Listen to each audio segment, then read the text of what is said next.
Ready? 5 seconds. One of the serious problems which has been dealt with is the food situation in the country. The president's address very rightly remarked that though it is not alarming, still it is serious. It is of grave concern. The economy in the country is also not very safe. All these are stark realities which the country and the leaders of society, as we are in this August House, will have to face. This August House and also the several houses in the states have given their approval to the 8th 5-year plan.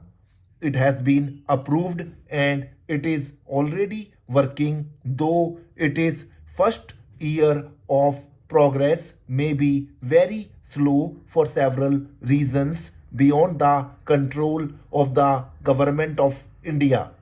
However, the food situation in the country indicates, as the statistics given by the Ministry of Agriculture show, that there is a steady increase in the production, and as such they have sounded a note of cautious optimism, though it may not have been appreciated by several critics as well as several people in the country because of the rising trend of prices.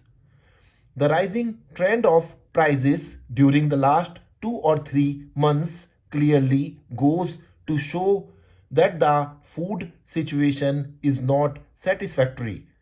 I do not venture to say that it is deteriorating, but as somebody has remarked, the food situation appears to be a little grave because of lack of purchasing power of the consumer. In regard to food production, there are three factors. One is the producer, the other is the non-producer, and the third is the government. The producer in this country is mainly the agriculturists, and it is the time to think seriously whether the Union Parliament should have to think positively whether in this country agriculture is to be given the pride of place ahead of industry, because it is the main industry of the nation.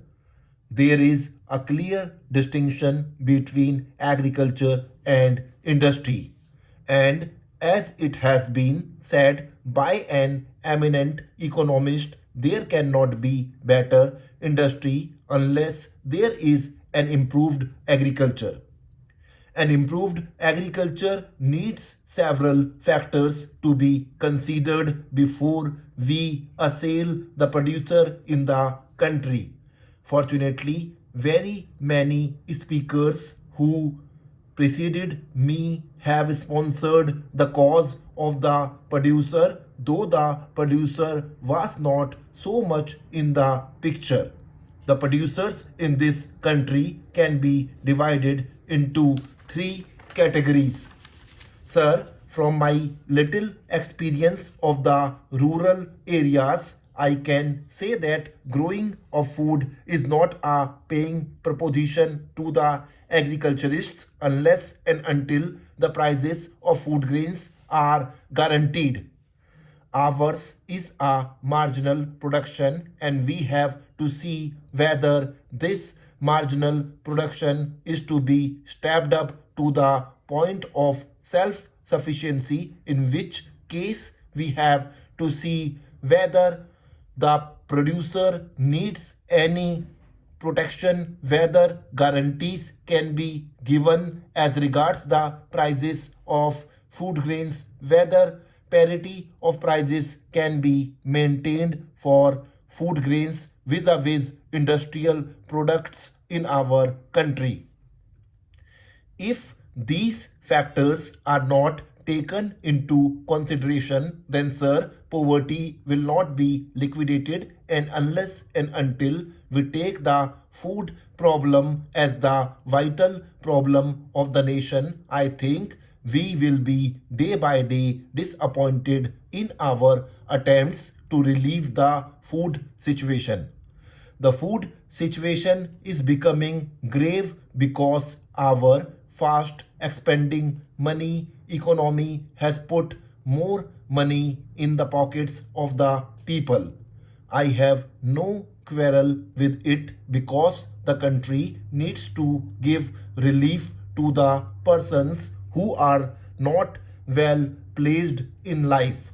But this money economy has played havoc among the rank and file of the various producers in agriculture because, after all, in India, even now, more than 75% of the people depend on agriculture, and if there is a great disparity in income between the industrial labor and agricultural labor, the agriculture labor has no incentive, the small holder has no incentive to produce more. Besides, growing food grains, as I said, is not a paying proposition, and so the balance is tilted in favor of cash crops. Various state governments have also abolished the Grow More Food Acts. Especially in Maharashtra, there is an act called the Grow More Food Act of 1995. It lays down certain restrictions on the grower to assign more land for food production. That restriction having been removed, now the farmer is an individualist in his crop planning, and he does not care what crop the country needs, but he cares more for whether the crop is a paying proposition. It is a natural human tendency that unless and until the business is remunerative, nobody follows it seriously. Though this tendency is found not only in India but everywhere, yet the agriculturist faces the question all the more. Sir, our revered Prime Minister made a nationwide appeal that India should follow cooperative farming.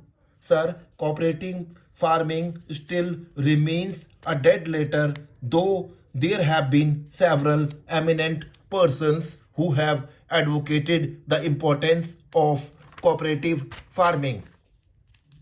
One of the serious problems which has been dealt with is the food situation in the country. The president's address very rightly remarked that though it is not alarming, still it is serious. It is of grave concern. The economy in the country is also not very safe. All these are stark realities which the country and the leaders of the society, as we are in this August House, will have to face. This August House and also the several houses in the states have given their approval to the 8th 5-year plan.